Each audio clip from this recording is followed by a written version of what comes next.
ಜಿ5 ಇರುವಾಗ ನೀವು ನಿಮ್ಮ ನೆಚ್ಚಿನ ಶೋಗಳನ್ನ ಎಂದಿಗೂ ಮಿಸ್ ಮಾಡಿಕೊಳ್ಳುವುದಿಲ್ಲ. ಅದು ಸಂಪೂರ್ಣ ಉಚಿತವಾಗಿ. ಸಂಜಯ್, ಊಟ ಹೇಗಿದೆ? ಊಟನ ಇದು ಮೃಷ್ಟಾನ್ನ ಭೋಜನ ಅಂತ ಹೇಳಬೇಕು. ಹೊಟ್ಟೆ ತುಂಬಿದ್ರು ಮತ್ತೆ ಮತ್ತೆ ಊಟ ಮಾಡಬೇಕು ಅಂತ ಅನ್ನಿಸ್ತಿದೆ. ಪ್ಯಾಕಪ್ ಅಂತ ಇನ್ನೊಂದು ಹೊಟ್ಟೆದಿದ್ರೆ ಅದನ್ನು ತುಂಬಿಸ್ಕೊಂಡು ಹೋಗ್ಬಿಡ್ತಿದ್ದೆ. ಪಾಯಸ ಅಂತೂ ಸೂಪರ್ ಆಗಿದೆ ದೀಪಿಕಾ. ಸಂಜಯ್, ನಿಮ್ಗೆ ಇನ್ನೊಂದು ವಿಷಯ ಗೊತ್ತಾ? ಇವತ್ತು ಎಲ್ಲ ಅಡಿಗೆನೂ ನಮ್ ದೀಪಿಕಾನೇ ಮಾಡಿರೋದು.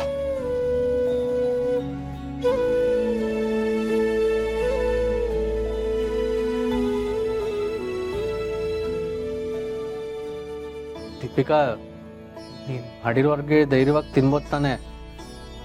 ಆಮೇಲೆ ನೀನ್ ಮಾಡಿರೋ ಅಡ್ಗೆ ನಾವು ತಿಂದು 3 ದಿನ ಊಟ ಬಿಡೋ ಥರ ಆಗ್ಬಾರ್ದು. ಪಾಪ ಮನೆಗೆ ಮದುಮಕ್ಳು ಬೇರೆ ಬಂದಿದ್ದಾರೆ. ಆಮೇಲೆ ಸಂಜೆ ನಮ್ಮ ಮನೇಲಿ ಊಟ ಮಾಡೋದೇ ಬಿಟ್ಬಿಡ್ಬಾರ್ದು.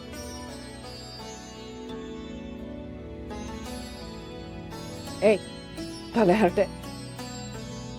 ಅಪ್ಪ ಅವಳು ಅಷ್ಟು ಪ್ರೀತಿಯಿಂದ ಅಡುಗೆ ಮಾಡಿ ಬಡಿಸಿದ್ರೆ ಅವಳನ್ನೇ ರೇಗಿಸ್ತೀಯಾ? ಯಾಕೆ ಅಡುಗೆ ಚೆನ್ನಾಗಿಲ್ವಾ? ನಿನ್ಗೆ ಇಷ್ಟ ಇಲ್ಲ ಅಂದ್ರೆ ಹೇಳು. ದೀಪಿಕಾ ಮಾಡಿರೋ ಅಡುಗೆ ಹಾಗೆ ಉಳ್ಕೊಳ್ಳಲ್ಲ. ಇಲ್ಲೆಲ್ರೂ ಇಷ್ಟಪಟ್ಟೆ ತಿಂತಾ ಇದೀವಿ.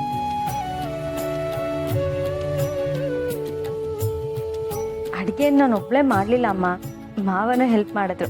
ಥ್ಯಾಂಕ್ಸ್ ಮಾವ. ಅಯ್ಯೋ, ಇದಕ್ಕೆಲ್ಲ ಥ್ಯಾಂಕ್ಸ್ ಯಾಕೆ? ಅಳಿಯಂದ್ರು ಮೊದಲನೇ ಸಲ ಮನೆಗೆ ಬಂದಿದ್ದಾರೆ. ಮಗಳು ಮದುವೆ ಆದಮೇಲೆ ಮೊದಲನೇ ಸಲ ತವ್ರ ಮನೆಗೆ ಬಂದಿದ್ದಾರೆ. ಇವರಿಬ್ಬರಿಗೆ ರುಚಿ ರುಚಿಯಾಗಿ ಅಡುಗೆ ಮಾಡಿಕೊಡೋದು ನಮ್ಮ ಕರ್ತವ್ಯ. ಅಂದಹಾಗೆ ಸಂಜೆ, ನಮ್ಮ ಚಿನ್ಕುಳ್ಳಿಗೆ ಅಡುಗೆ ಮಾಡೋಕ್ಕೆ ಬರುತ್ತೆ ಅಂತ ನೀವೇನಾದರೂ ಅಂದ್ಕೊಂಡಿದ್ರೆ ಅದು ತುಂಬ ದೊಡ್ಡ ತಪ್ಪು. ಅವಳಿಗೆ ಅಡುಗೆ ಬಗ್ಗೆ ಗಂಧ ಗಾಳಿನೂ ಗೊತ್ತಿಲ್ಲ. ಹೌದೌದು, ಅಕಸ್ಮಾತ್ ಏನಾದ್ರೂ ಅಡುಗೆ ಮಾಡ್ತಾ ಇದ್ದಾಳೆ ಅಂದ್ರೆ ಆಫೀಸಲ್ಲಿ ತುಂಬಾ ಕೇಳ್ತಾ ಇದೆ ಅಂತ ಮನೆಗೆ ಹೋಗದೆ ಇದ್ರು ನಡೆಯುತ್ತೆ. ಬ್ರೋ, ಯಾಕೆ ಎಲ್ರು ಏನೇನೋ ಮಾತಾಡ್ತೀರಾ?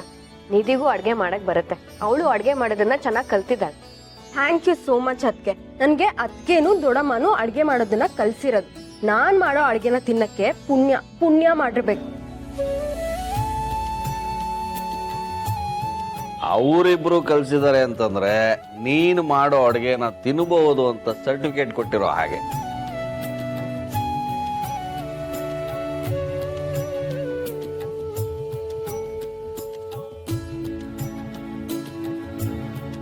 ಹೀಗೆ ಎಲ್ರೂ ಯಾವಾಗ್ಲೂ ಖುಷಿಯಾಗಿರ್ಬೇಕು. ಪ್ರತಿಯೊಂದು ಕ್ಷಣನೂ ಆನಂದಿಸ್ಬೇಕು, ಆಸ್ವಾದಿಸ್ಬೇಕು. ಕೆಲವ್ರು ಹೀಗೆ ತಮ್ಮ ಕಣ್ಣೆದ್ರಿಗೆ ಖುಷಿ ಇದ್ರು ತಾವೇ ತಮ್ಮ ಕೈಯಾರೆ ಅದನ್ನ ಹಾಳು ಮಾಡ್ಕೋತಾರೆ. ತುಳಸಿಯವರೇ, ನಮ್ಮನೇಲಿ ಖುಷಿನ ಹಾಳು ಮಾಡ್ಕೊಳ್ಳೋವಂಥವ್ರು ಯಾರೂ ಇಲ್ಲ. ಅದಕ್ಕೆ ಈ ಮನೆ ಸಂಭ್ರಮದಿಂದ ತುಂಬಿ ತೊಡಗ್ತಾ ಇರೋದು. ಇಲ್ಲಿ ಏನೇ ಕಷ್ಟ ಬಂದರೂ ಹಾಗೆ ಮಾಯ ಆಗೋಗುತ್ತೆ.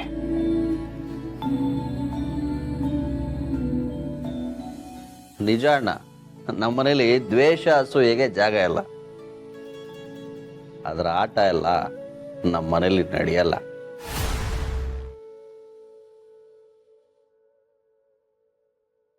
ಜಿ5 ಆಪ್ ಡೌನ್ಲೋಡ್ ಮಾಡಿ ಎಲ್ಲಾ ಸಂಚಿಕೆಗಳನ್ನು ಸಂಪೂರ್ಣ ಉಚಿತವಾಗಿ ನೋಡಿ.